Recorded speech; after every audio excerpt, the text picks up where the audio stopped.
और अब बात देवभूमि में देवदूतों के रेस्क्यू ऑपरेशन की। चमोली में आए सैलाब के बाद जिंदगी की तलाश बाकी है। मलबे में फंसे लोगों को खोजने का अभियान तेजी से चल रहा है।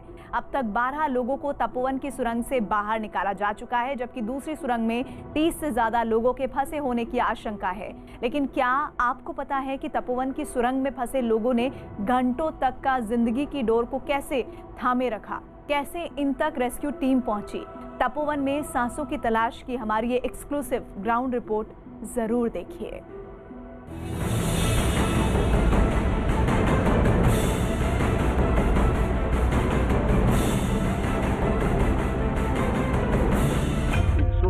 व्यक्ति लापता है। चलिए बारी बारी बारी बारी, शाबाश, निकलते रहिए, आराम से खींचो खींचो, ऊपर खींचो। तपोवन की सुरंग में सांसों की तलाश।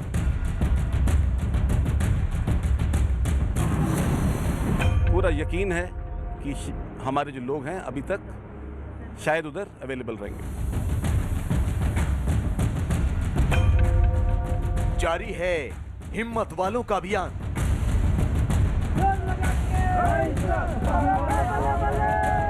मैंने कहा सब लोगों से, तुम लोग हताश मत हो, हम लेके जाएंगे तुम लोगों।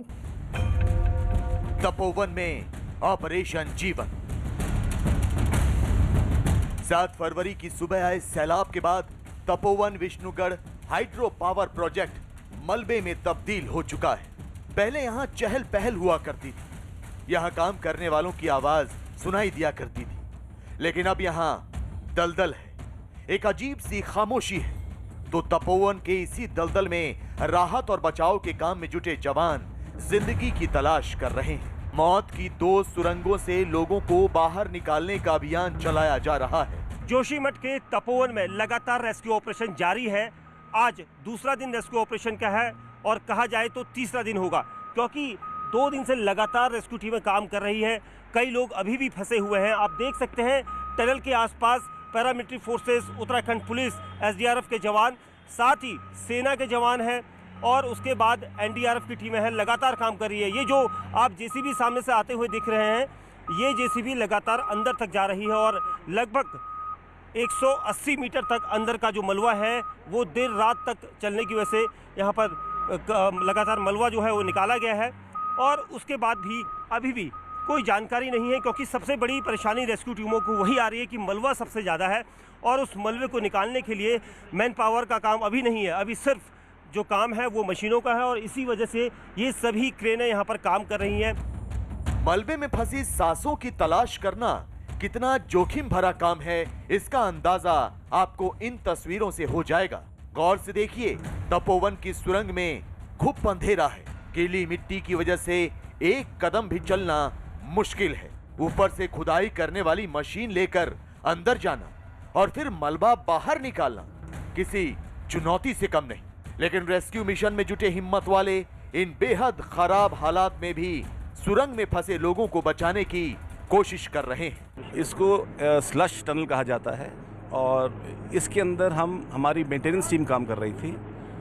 तकरीबन 150 मीटर तक हम इस समय पहुंच चुके हैं और इसके तकरीबन 50 मीटर आगे एक साइड टनल है और इसके अंदर हम उम्मीद करते हैं कि जब हमारी मेंटेनेंस टीम थी, जब ये स्लश आया होगा तो इस दिशा में चले गए होंगे और वहाँ पर क्योंकि स्लश जाने की उम्मीद कम है, हमें पूरा यकीन है कि हमारे जो लोग हैं अभी तक शायद उधर अवेलेबल रहेंगे। सेना, एनडीआरएफ, एसडीआरएफ और उत्तराखंड पुलिस के जवान तपोवन में सुरंग का कोना कोना तलाश रहे हैं और जब जिंदगी की तलाश में इन रेस्क्यू टीमों को कामयाबी हाथ लगती है तो इन हिम्मत वालों की खुशी का ठिकाना नहीं रहता। चलिए बारी बारी बारी बारी, शाबाश, निकलते रहिए, आराम से खींचो खींचो, ऊपर खींचो।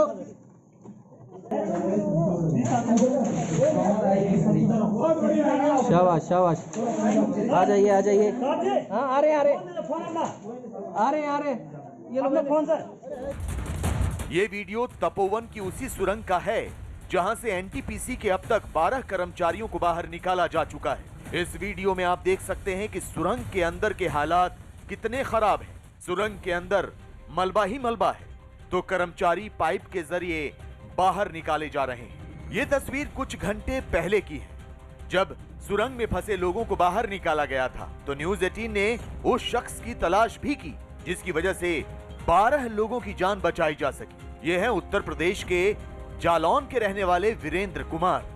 ये वही शख्स हैं जिन्होंने अपने सभी साथियों को पहले सुरंग से बाहर निकाला और जब खुद मौत के मुंह से बाहर आए तो जय बद्री विशाल का नारा लगाते हुए अपनी खुशी का इजहार किया। बद्री विशाल की जय।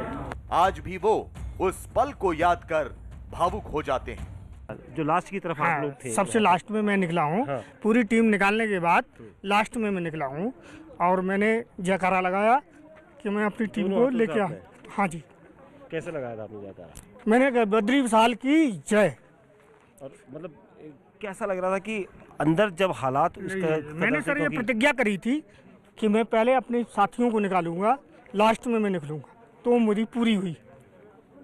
उम्मीद थी क्योंकि पानी लगातार बढ़ रहा था, सैलाब था, आपको आइडिया हो गया था कि यहाँ पर हाँ। इस तरह की कंडीशन होने के बाद जब पानी लेवल हो गया ना सर, तो मेरा को पूरी उम्मीद हो गई थी कि हम सुरक्षित बाहर निकल जाएंगे और सब लोग गिर जाएंगे। वीरेंद्र कुमार ने रेस्क्यू ऑपरेशन में जुटे जवानों के साथ मिलकर अपने साथियों को मौत की सुरंग से बाहर निकाला। तो उन लोगों से भी न्यूज़ 18 ने बात की जिन्होंने सुरंग के अंदर मलबे के रूप में आती मौत को करीब से देखा था। ये वही कर्मचारी हैं जिन्होंने जिंदगी की डोर थामे रखी और सैलाब को हरा दिया। इन लोगों ने बताया कि रविवार की सुबह 11 बजे सैलाब आया और सुरंग के अंदर बिजली चली गई। करीब 5 से 6 घंटे तक घुप अंधेरे में ये सभी लोग पानी बढ़ने पर टनल के ऊपर लगे पाइप को पकड़े रहे और उसी के सहारे 300 मीटर तक सुरंग के पिछले हिस्से पर आए, जिसके बाद आईटीबीपी के जवानों ने उन्हें ऊपर खींच लिया। तो जैसे भाव टनल की ओर बढ़ने लगा तो हम हड़बड़ाहट गए कि हमने क्या हो गया ये। हम टनल के पीछे की ओर दौड़ने लगे, वो फ्रंट लाइन की ओर दौड़ने लगे। तो जैसे दौड़ते दौड़ते पानी का भाव इतना ज़्यादा होगा कि हम पानी में से बहते बहते पीछे की ओर चले गए। और इस कारण के हमने बचाव के लिए वो सरिया लगी रहती है क्राउन पे सरिया, तो उसको पकड़ के सीधे ऊपर चढ़ने लगे। पानी का बहाव थोड़ा कम होने लगा 4-5 घंटे के बाद। उसके बाद दलदल हो गया। तो दलदल के बाद हम मतलब पाइप लाइन जाता है ना अंदर को, तो वो पकड़ते पकड़ते पकड़ते ऐसे हाथ के सहारे से, वो पता नहीं किस कहाँ से शक्ति आई हमको, हिम्मत रखी हमने सबने, तो पकड़ते पकड़ते हम टनल के बाहर की ओर चले गए। गर्मी बढ़ाने के लिए इधर उधर वॉकिंग किया है, एक्सरसाइज किया है, अंदर ही गाना गाया है। तो अपुड़ सी खेनो छेरे लगुड़ बलसी मोखो चे कांबे आरे पहाड़ी बुला। फिलहाल तपोवन में लापता लोगों की तलाश की जा रही है। रेस्क्यू टीमें यहां मौजूद दोनों सुरंग के उन हिस्सों की तलाश कर रही है जहां ऑक्सीजन पहुंचने से जिंदगी के बचे होने की संभावना है। तो आपको बता दें कि सुरंग में दाखिल होने का दूसरा रास्ता भी तलाशा जा रहा है। प्रोजेक्ट इंजीनियरों के साथ मीटिंग कर हवा और रोशनी आने की जगह यानी शैफ्ट खोलने की तैयारी की जा रही है। तो इसी शैफ्ट के जरिए एसडीआरएफ के जवानों को टनल में भेजा जाएगा। परसों से हमने संडे के दिन से ही रेस्क्यू चल रहा है। 60 मीटर करीब साफ कर दिया है। 30 मीटर अभी ऊपर से दिख रहा है गैबा में। 90 मीटर के लगभग हम अभी इस पे काम कर रहे हैं। रिस्क है कि टनल बैठ सकता है, कुछ भी हो सकता है, आगे से पानी फोर्स मार सकता है। हम भी अपनी जान पे खेल के उन आदमी को बचाने की सोच रहे हैं कि चलो अगर कोई जिंदा होगा तो हमारी वजह से वो आदमी बच सकता है, तो अच्छी बात है। हम जाते हैं टनल के आगे, हाथ जोड़ के अंदर जाते हैं, बस वही हाथ जोड़ के बाहर आते हैं। मलबा भी हो सकता है, वो पानी भी हो सकता है। मलबे की पानी बहुत ज़्यादा हो सकता है अभी आगे, अभी 200 मीटर के बाद पानी हो सकता है, क्योंकि वहाँ पे जो टनल मिलता है ना आगे से, अभी तो इसमें शील्ड भरा हुआ है। आगे जो मेन टनल है उसमें बहुत पानी आता है, उसमें 5-6 पंप चलते थे, कनेक्शन सारे कट गए बिजली के, तो पानी तो वहीं जमा होगा ना। दरअसल Tapovan Vishnugarh hydro power project में बनाए गए 2 सुरंगों में 7 फरवरी की सुबह आए सैलाब से मलबा भर गया। पहली सुरंग से तो दर्जन भर लोगों को बाहर निकाल लिया गया, लेकिन अब भी दूसरी सुरंग में 30 से 35 कर्मचारियों के फंसे होने की आशंका है। देश के गृह मंत्री अमित शाह ने संसद में तपोवन रेस्क्यू ऑपरेशन की पूरी जानकारी दी। एनटीपीसी परियोजना के 12 व्यक्तियों को एक टनल के अंदर से सुरक्षित बचा लिया गया है। रूसी गंगा परियोजना के भी 15 व्यक्तियों को घटना के समय ही सुरक्षित बचा लिया गया है। एनटीपीसी परियोजना की एक दूसरी टनल में लगभग 25 से 35 लोगों को फंसे होने का अनुमान है। इस टनल में फंसे लोगों को सुरक्षित निकालने हेतु बचाव अभियान युद्ध स्तर पर अहर्निश जारी है। साथ ही साथ लापता व्यक्तियों को ढूंढने का कार्य भी बड़े पैमाने पर किया जा रहा है।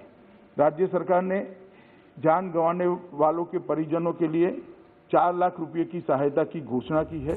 जिंदगी बचाने की जंग जारी है तो आसमान से भी लापता लोगों की तलाश करने के साथ साथ पूरे इलाके का जायजा लिया जा रहा है। आसमान में उड़ते हेलीकॉप्टर, मशीन और कैमरा लिए इलाके का मुआयना कर रहे हैं। इस वक्त हम तपोवन के एनटीपीसी प्रोजेक्ट के पास हैं और आप देख सकते हैं यहाँ पर हेली के साथ हेलीकॉप्टर में एक ऐसा नेट जाल सा लगाया गया है जो ये माना जा रहा है कि भूगर्भ वैज्ञानिक शायद इसका इस्तेमाल करें, क्योंकि यहाँ की जो भौगोलिक स्थिति है इसको देखने के लिए इसमें कई सारे ऐसे इक्विपमेंट्स लगे होंगे जिसके सहारे जो नीचे की जहाँ पर इस तरह का सैलाब ने जो पूरा प्रोजेक्ट को जो है तहस नहस किया है उसको शायद इससे मापा जा रहा है और ये हेलीकॉप्टर के नीचे ठीक इसको बांधा गया है और इसमें इक्विपमेंट्स में कैमरे भी लगाए गए हैं। तपोवन के पास एक अस्थायी हेलीपैड भी बनाया गया है तो रेस्क्यू ऑपरेशन में यह हेलीपैड काफी मददगार साबित हो रहा है। हेलीकॉप्टर के जरिए उन गांवों में राहत का सामान पहुंचाया जा रहा है जहां कनेक्टिविटी पूरी तरह टूट चुकी है। यही नहीं, फंसे हुए लोगों को भी हेलीकॉप्टर की मदद से निकाला जा रहा है। इस वक्त जोशीमठ में हम लोग मौजूद हैं और उन गांवों में जो गांव बिल्कुल कट गए हैं, कनेक्टिविटी खत्म हो गई है, उन गांव तक राशन पहुंचाया जा रहा है, लेबर पहुंचाई जा रही है ताकि वहां पर वैकल्पिक रास्ते जो हैं वो तैयार किए जा सकें। एक हेलीकॉप्टर आया है, उसमें देखिए किस तरीके से जो है वो राशन जो है वो ले जाया जा रहा है साफ तौर पर। और उसमें आप देख सकते हैं लेबर जो हैं उनको भी ले जाया जा रहा है क्योंकि एक ब्रिज जो है तैयार करना है, एक ट्रॉली तैयार करनी है ताकि उस पार जितने भी गांव हैं, गांव के लोग हैं वो इस तरफ आ सकें या इस तरफ के लोग उस तरफ जा सकें। तो ये देखिए इसी प्रकार से राहत सामग्री जो है हेलीकॉप्टर की मदद से उन तमाम गाँवों तक पहुँचाया जा रहा है जो गाँव पूरी तरह से कट चुके हैं। तपोवन के ऑपरेशन जीवन से बहुत लोगों की उम्मीदें बंधी हुई हैं। लापता लोगों के परिवार वाले अब भी आस लगाए बैठे हैं। सेना के साथ बचाव दल के जवान एड़ी चोटी का जोर लगाकर लोगों की उम्मीदों को हौसला देने की कोशिश भी कर रहे हैं, लेकिन जैसे जैसे वक्त गुजरता जा रहा है वैसे वैसे रेस्क्यू ऑपरेशन से जुड़ी चुनौतियां भी बढ़ती जा रही हैं। ऐसे में उन चुनौतियों से पार पाते हुए हिम्मत वाले कितने और लोगों को बचा पाते हैं, इस पर पूरे देश की नजर है।